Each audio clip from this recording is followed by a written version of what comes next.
I seem to spend a lot of time at the moment talking to customers whose pat testing has gone wrong because they've been ripped off by another pat testing company, or because they've had an accident and they're going to be sued or prosecuted.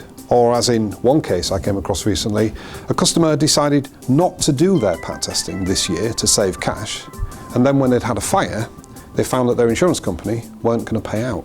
You know, it's not glamorous, it's not sexy.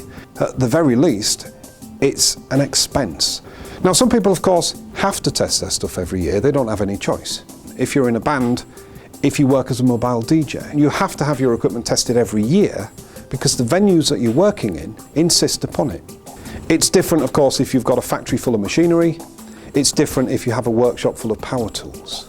But in other situations, there is, of course, room for negotiation. There's room for a bit of common sense. If you have an office full of computers, for example, if you're currently paying somebody once a year to pat test it, you're probably wasting money. It doesn't need to be tested every year. Maybe every 2 years would be more reasonable. Maybe every 4 years would be more reasonable.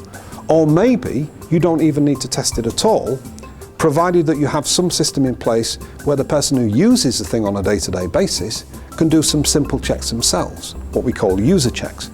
And the beauty of that system is that because the stuff that needs testing regularly is getting tested, and because it's being tested properly, you get a better degree of safety.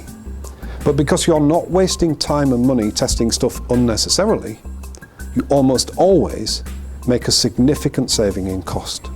Now, of course, if you just suddenly switch from 1 year pat testing to 4 year pat testing, and if your only motivation for doing so is to save money, well, obviously you've just given your insurance company the best excuse in the world to avoid paying out if you have a problem. The customers that we have tend to be the customers that care about their staff. They want their stuff to be safe, but they're also a bit confused as to what they need to do. And our expertise in this area helps people to find a system that works. We find a system where we test the stuff that needs it as often as it needs it. But where there isn't a need to test stuff, we don't bother. I think there's a real value in having that peace of mind of knowing that your equipment has been tested properly. Knowing that if the worst happens, your insurance company are going to be there and they are going to pay out if you have an accident, if you find yourselves in court. But at the end of the day, we're doing this because we want to keep people safe.